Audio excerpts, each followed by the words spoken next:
All right, good morning, everybody. Thank you for being here. I do want to say a word about our absent friend, John Shorg. He's in service of another branch of government this morning. He's doing jury duty. So I thought you might be interested to know that as a personal aside. Well, again, thank you for being here. We're at the halfway point of session, and I thought it was a good time to review and look forward. And I'm grateful that you're here so we can walk through what we've done and what we haven't in somewhat conversational tones. The first immediate thing that has to be discussed is the tax increase that passed through the House of Representatives this week. I do credit the House Republicans for bringing together a plan and putting it forward for public scrutiny, just as my caucus has done. But candidly, they have a long way to go to sell this tax increase to the public. We all agree that the public cares very deeply about roads and infrastructure. In this session, I'm confident that we will address our crumbling roads and bridges.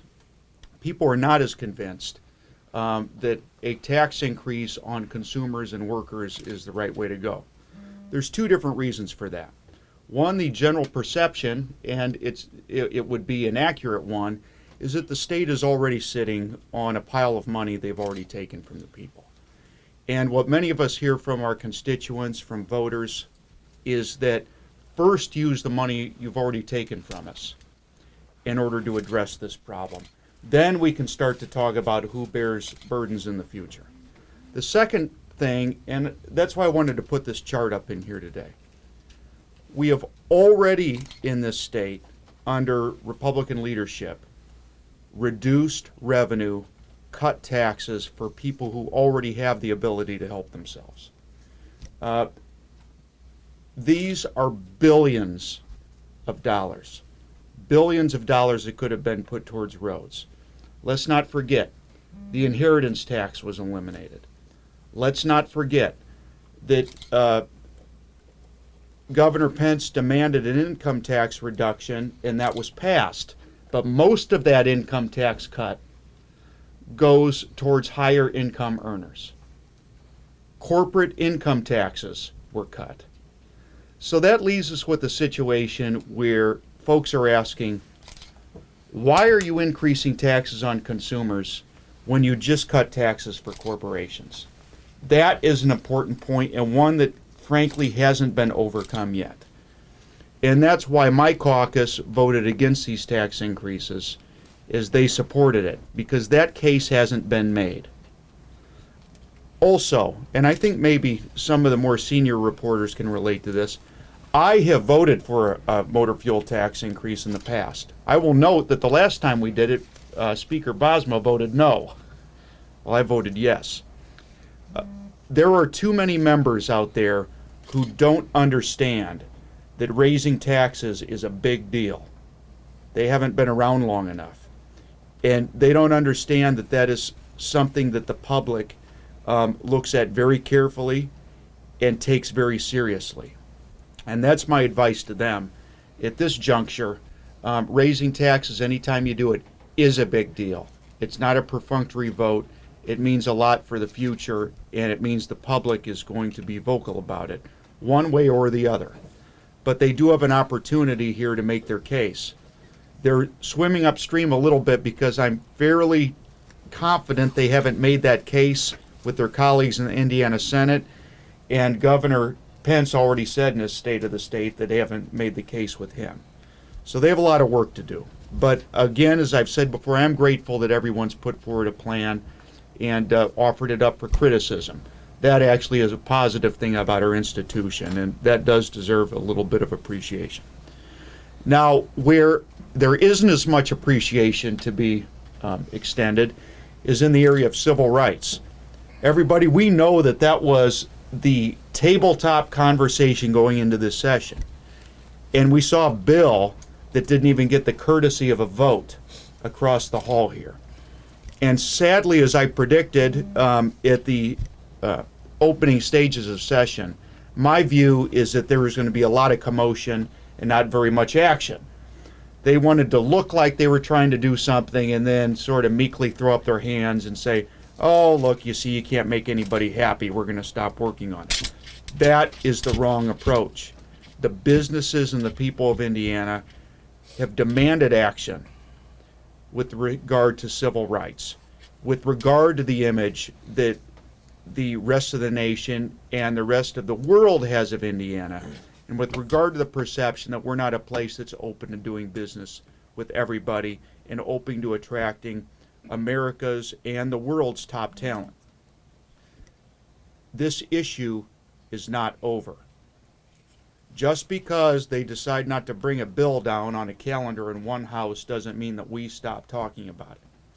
You can rest assured this debate is going to continue. I saw a few people timidly already talking about 2017. Everybody, we still have 5 or 6 weeks to go in this session. There's going to be a lot of discussion about civil rights.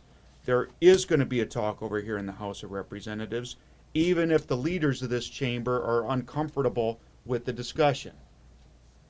They're not bad people.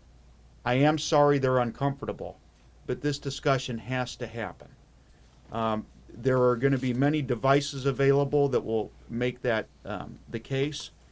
And even if it is their will not to act on anything, success in the future is predicated on discussions now.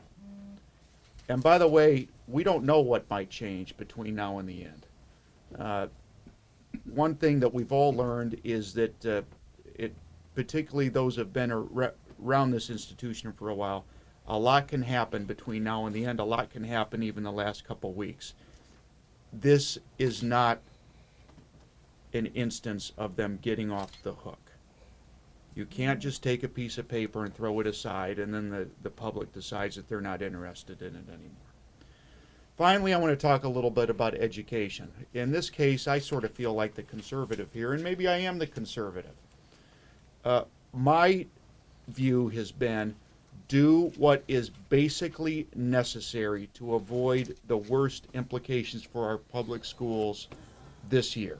And by the way, I'm going to throw our charter schools and our voucher schools into that as well. We took that action. That was a good thing. Protect people from this ISTEP fiasco. That includes parents, kids, administrators, teachers, the public in general. We have to avoid more public education and overall education tinkering, musings, constant changes. You know, when I go to the high school basketball game back home, I never sit in a seat. I sort of like to stand at the corner of the court, talk to the principal, talk to some of the other educational workers walking to and fro. And what I hear so often is just leave us alone for a little bit. That doesn't mean they like the changes that have already happened. It doesn't mean they don't worry about the changes that are lying ahead, but they need a break. They need a break from this, education cabal on the other side of the aisle that consistently wants to make changes, come back and make more changes, and then fix the changes they already made. We need to leave them alone a little bit, and that is a call for the rest of the session for restraint. And by the way, that is the conservative view. That's the real conservative view. It's not what you're hearing said in the Iowa caucuses. That's not conservatism. Conservatism is slow, incremental change, and recognizing that sometimes avoiding doing harm is the appropriate path to take. There's a lot of other things out there this session. We saw it, regulation of small flock chicken butchers. There's always cursive writing out there, and there's what was another good one? I got to call on my staff. There's all sorts of interesting bills that are eyebrow raising. I do want to say that that methamphetamine bill that passed yesterday was a good one. I want to say something positive. That I was amazed at the way the bill's author brought a very difficult situation into the realm of understandability and common sense. We need more of that around here, and I want to recognize it as being a good thing when it happens. So with that, Again, real quick before I take questions, because I'm this old military training. Tell them what you're going to tell them, then tell them, then tell them what you told them. We have to big sell still to be made on these tax increases. Civil rights discussions are not over. And lastly, be careful with this education stuff. People have had enough.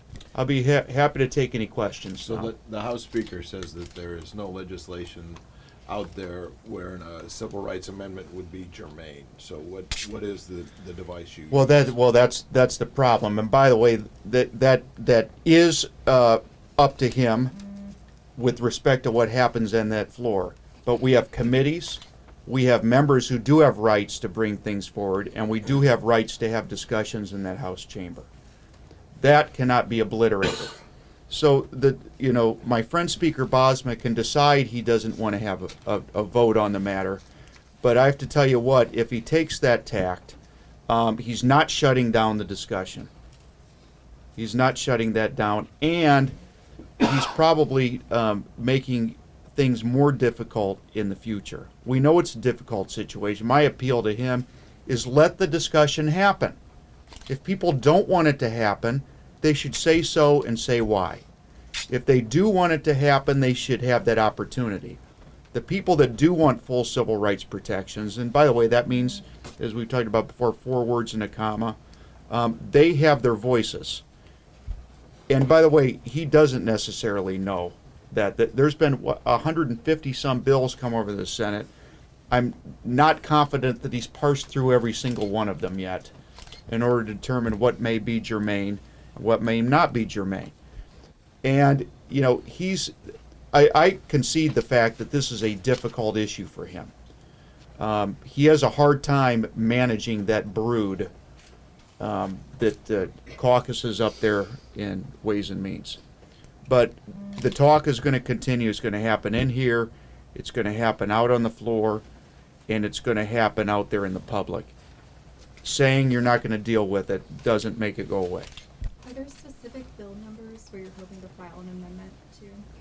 Well, I'm gonna put myself in Speaker Bosma's shoes for a second. I haven't had the opportunity to review all those bills either.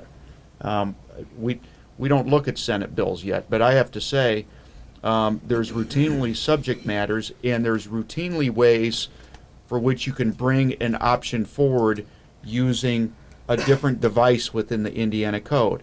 We'll be looking at those things. Now that doesn't mean the Speaker's entitled to rule those things out of order, but that's going to entail a discussion and something that's going to be done publicly. How do you see floor debate going on this? I mean, are you guys going to get all Wendy Davis on this, or? No, we're not going to get all Wendy Davis. Although I like that question, I really do. Frankly, this is an emotional issue for a lot of people. I'm trying to actually recall Wendy Davis, but I can sense what you mean. I think people will remain within the bounds of civility when they discuss the matter, but they are going to be emphatic that this is a change that has to be made. Much of the public supports it. Even more of the public will support it in the future. We already know that. And last of all, the business community supports it. The business community supports it. Those are traditional Republican supporters.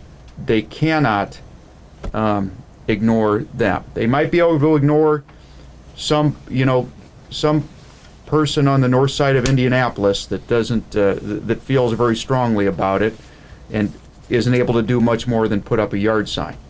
But I think it's hard for them to ignore those folks if they are serious about future economic growth in this state. If the business community doesn't show its displeasure, assuming nothing happens on LGBT rights this session, if the business community doesn't show its displeasure by withholding support financially for the election or supporting opponents, will it really matter what the business community says during session? Well, that's their decision to make.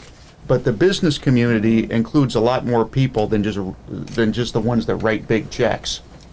I'll give you an example. I remember during RIFRA last year, I had a a restaurateur who had a lot of gets a lot of business from Illinois and Michigan up there in Northwest Indiana. Dan, you know that. He had people canceling reservations. It's a lot more than just the benefactors. Could You talked about the House road funding bill. What's your thought on the bill coming over to the Senate?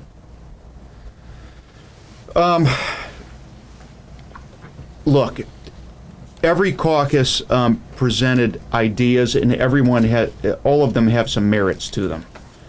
I think that the Senate is probably a little bit closer to our approach in that you first have to look at the money you've already collected in order to help solve the problem. That is what gives me some hope that it's more likely than not that there will be an infrastructure bill by the end of this session. The sticky wicket is the tax increases. The case just hasn't been made. So there's an opportunity still, a strong one, for bipartisan legislation that the governor will find acceptable.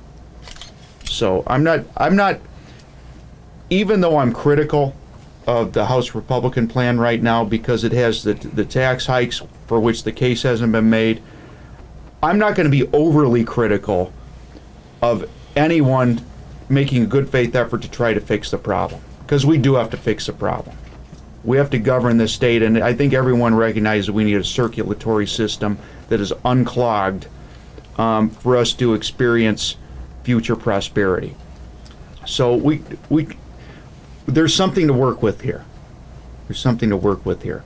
But again, if the main idea is going to be we're going to go take more money from people after we just cut taxes from corporations and we're already laying on a big pile of money, tough sell.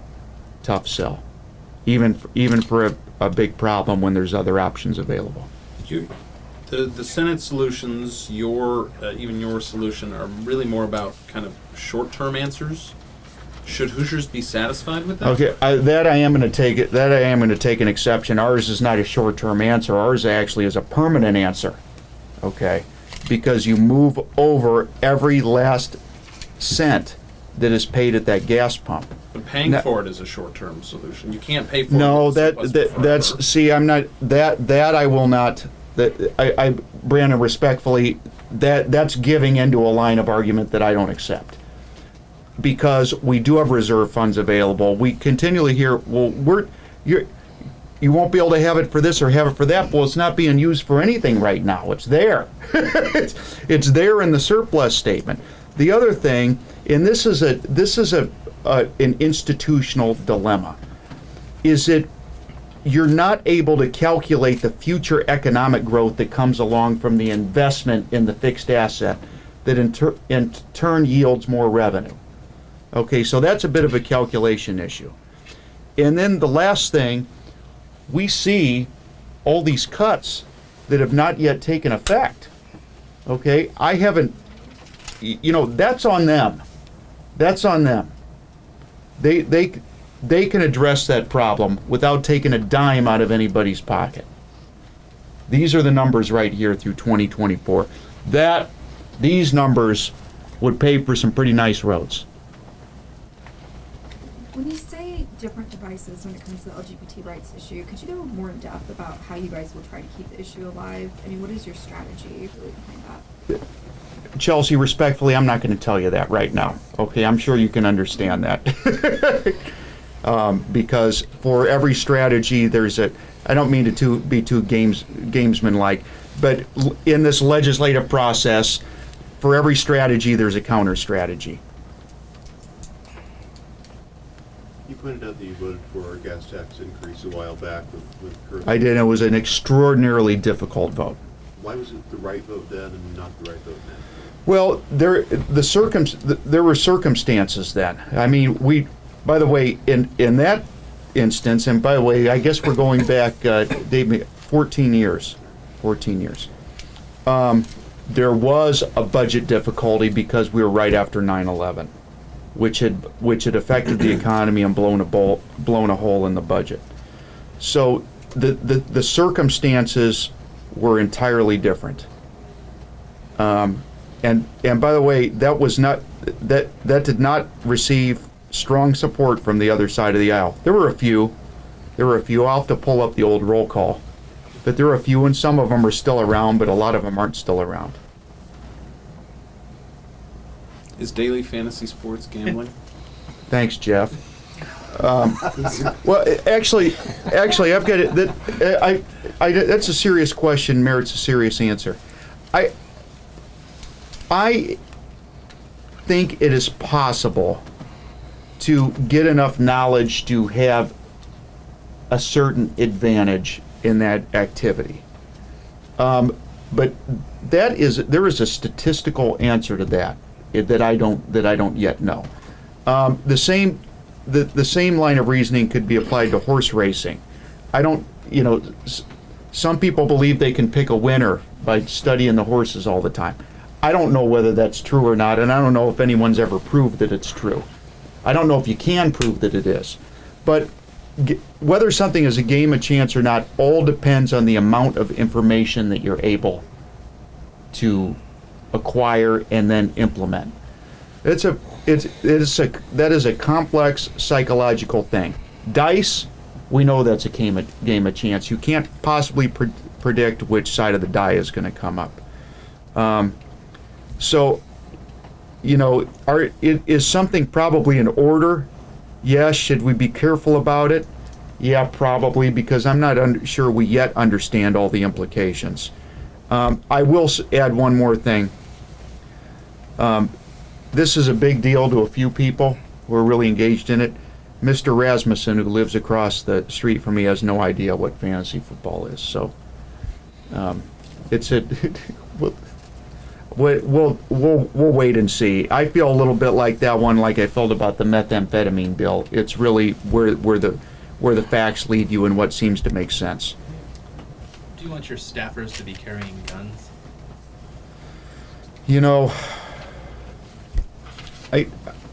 I'm going to give you a personal answer on that. That does it not as a leader of the caucus right now, because my caucus has a lot of different views, culturally on firearms.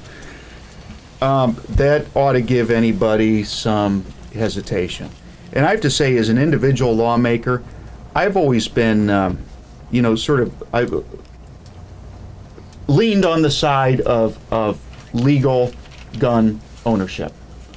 I believe it's a right like any other one, and people ought to be able to, law-abiding people ought to be able to do pretty much as they wish. And when I voted that way, I've always erred on that side. But boy, oh boy, some of these things, I worry, like, as somebody that's always been a Second Amendment reporter, there's a Second Amendment supporter. Maybe one day I will be a Second Amendment reporter. Not many of those. Yeah, not many of those. But I feel like there's it